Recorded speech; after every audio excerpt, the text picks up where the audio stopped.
Imagine breaking your pencil in half, then in half again, and again. You keep going, smaller and smaller until the pieces are so tiny you can't see them anymore. But guess what?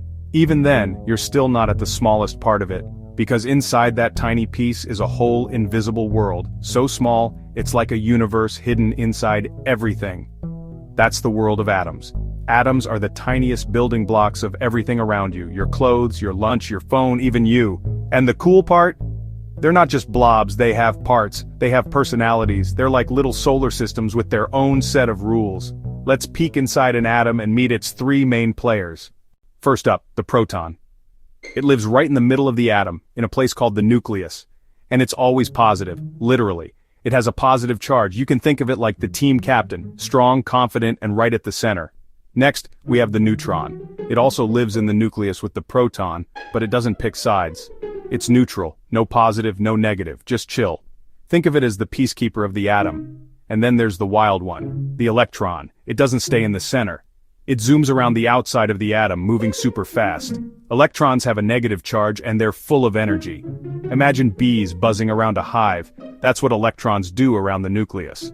So now we have protons, positive, neutrons, neutral, and electrons, negative. Together, they make up every atom in the universe. But it wasn't always obvious. Let's go back in time and meet the scientists who figured all this out.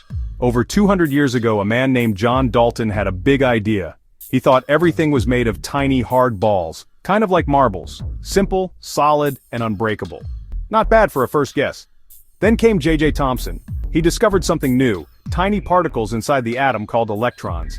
He thought atoms were like chocolate chip cookies, with negative chips stuck in a positive dough. Pretty tasty model, right? But then, Ernest Rutherford tried something wild. He shot tiny particles at a sheet of gold, and he noticed some bounce back. It was like throwing marbles at tissue paper and having a few bounce off. That's when he realized atoms are mostly empty space with a tiny dense center, the nucleus. Next up was Niels Bohr. He imagined electrons moving around the nucleus in neat little paths, like planets orbiting the sun. That model looked super cool and helped people understand atomic energy. But today, scientists have gone even further. Now we believe electrons don't follow perfect orbits. They move in fuzzy, fast-moving clouds like a swarm of fireflies you can't quite catch. We call it the quantum model. Okay, let's pause for a second and play scientist ourselves. If you look at an atom, how do you describe it? One way is with the atomic number. That's just the number of protons. Every element has its own number. Hydrogen has 1 proton, helium has 2, carbon has 6. Simple as that. Next is the mass number. That's the total number of protons plus neutrons. Because electrons are so tiny, they don't really add to the mass. So if carbon has 6 protons and 6 neutrons, its mass number is 12. But here's where it gets really fun. Isotopes. These are atoms of the same element with different numbers of neutrons. Think of them like twins with different backpacks. Still the same person, but one is carrying a bit more weight. For example, carbon normally has 6 neutrons, but some have 7 or 8. Still carbon, just heavier versions. And these aren't just science words for school tests. Doctors use isotopes to scan inside your body. Scientists use them to study climate change.